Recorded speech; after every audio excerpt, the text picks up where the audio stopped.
I have written a song specifically for those that like to get down, down, down.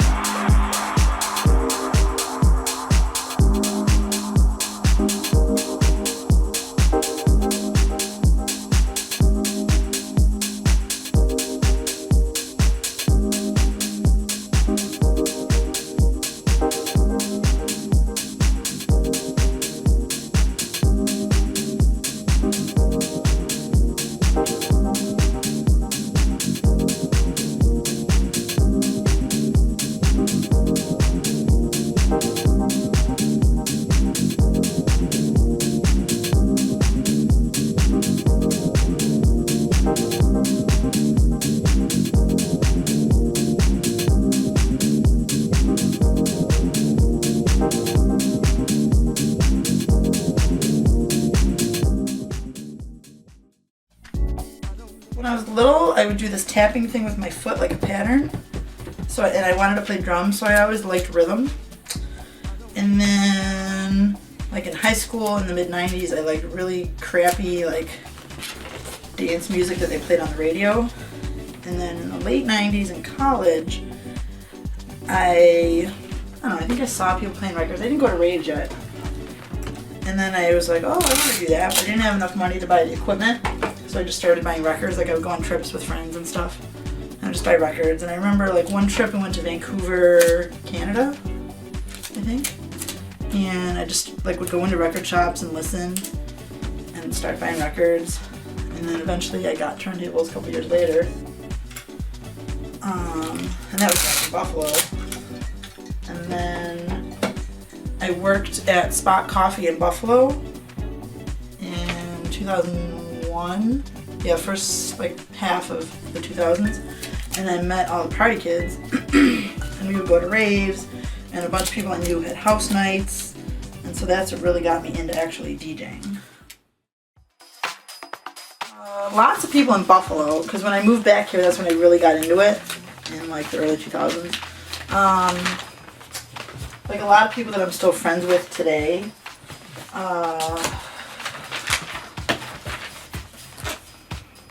Twist, Durwood, James Revival, DJay, like they're all guys that played in Buffalo or still play in Buffalo. Like Durwood used to have a night at Elmwood Lounge every Thursday, weekly, which nobody does weekly anymore. So we would all just go to that and dance our faces off. Like those are lots of local people. Some of my favorite DJs, obviously, Paul Johnson was the first cassette tape that I bought. I bought that in 2000 when I lived in Ferndale, Michigan, like the first suburb north of Detroit. And I loved that tape. It was amazing. Sadly, it does not work anymore. I still have it. Marcus Wyatt, the guy that does Deep out in LA, his music I just love, like on a Sunday morning. That's awesome. Oh, Ruben Zook from around here. He doesn't live here anymore, but he taught me a lot. Tweak. Brian? Yeah. He actually went to my high school, but like way after me, but then I met him years later. He actually showed me a lot as far as how to spin, which was cool. 5 magazine. 5chicago.com. Zarina, who runs that with Terry. They're mad cool. That got me into more like learning about all the stuff that I didn't have a way to connect to, like the DJs and the history of it, which is, I really appreciate that. Oh, and my friend Lauren, who I bought my first set of turntables from, she's a DJ out in San Francisco now.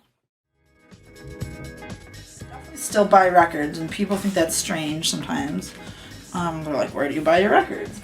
And I don't really buy records in Buffalo, although, thanks to my friend Stacy, I did recently get an awesome stash of records from the Place Record Theater.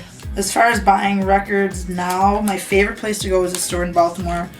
This older guy, Larry, he's probably like in his 50s. He's awesome. He has this amazing record store, and my best friend Jake lives there, so I go down there every once in a while. And I tell Jake that I go there to visit him, but I really just go to buy records. And it's in downtown Baltimore, not the nicest area, but that's why I like it, because it's a little sketchy. And when I first started going there, they had records on the second and third floor. Larry did. And they had this crazy little shorter dude like running around, and he found out what records I liked. It's probably 2008, maybe 2006. And he would just pull records out like crazy. Be like, oh, you like this, you like this. And so then I started spending a lot of money there. Like hundreds of dollars every time I would go.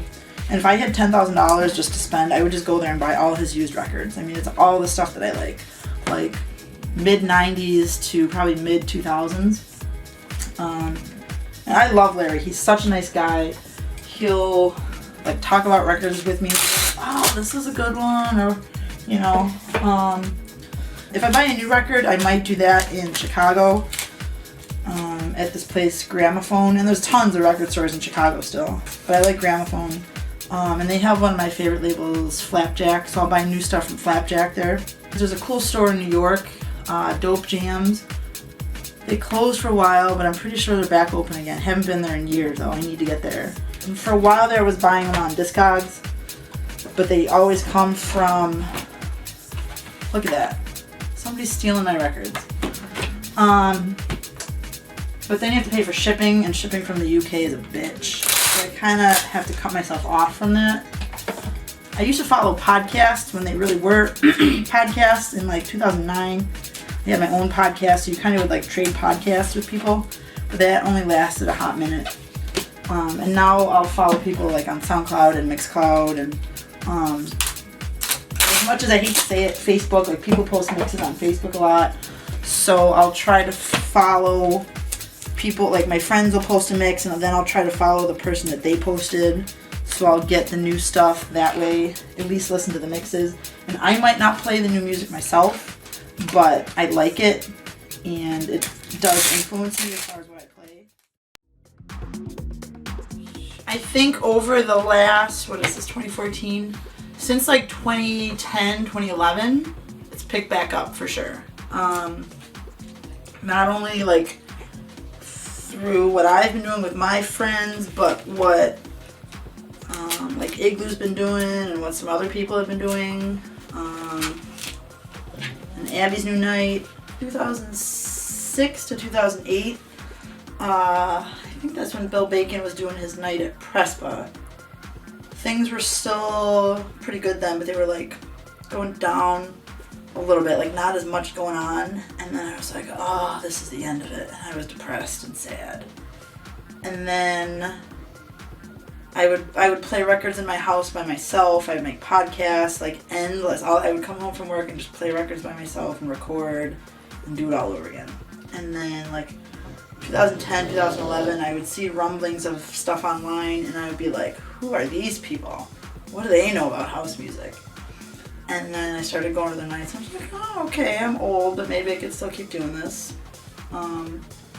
It's different, like it's not obviously the same as it was when I was really into it, maybe from like going out to nights from like 01 to 04. But that's good because you don't want it to be the same. But as for now, I'm happy with how house music is in Western New York. Sometimes I think that people call stuff house that's not really house, but my opinion of what house is maybe more old school than other people's. Whatever, that's cool. Doesn't mean I'm going to come to your night, but it's good. The more nights there are, I guess, then people have more choices. So, I'm actually going through my box, the 2 yellow stickers. That means my favorite DJs or producers or whatever. So some of my favorites in here, I used to be obsessed with Basement Jaxx, so I have a ton of Basement Jaxx records. I really don't play them so much anymore, at least the Basement Jaxx ones, but some of the other records in here, like this one, Dimitri from Paris, is really cool. Kind of more like groovy, chill house. That's really good. Definitely Marcus Wyatt, kind of like beachy California house. My favorite song ever that my friend Kelly and I will like sing in the car when we're sad, when we're happy. all about like sunshine and people, sunshine, like stuff like that. Paul Johnson, like I said, the guy who's out of Chicago, who's the first mixtape I ever bought. I have one of his records in my favorite pile here. There's the Paul Johnson one. What else is in here? I don't really, a lot of people will like rattle off labels that they like, and I don't necessarily do that. Basement Boys, I think, is a label out of Baltimore, like these older black guys. That's the stuff that I absolutely love. Which I guess it makes sense if my favorite store is in Baltimore. What else is in here? Obviously Daft Punk, like probably their older stuff. Cashmere, I have a couple Cashmere records in here. Percolator, whenever I think of Percolator, I think of my friend Mateo.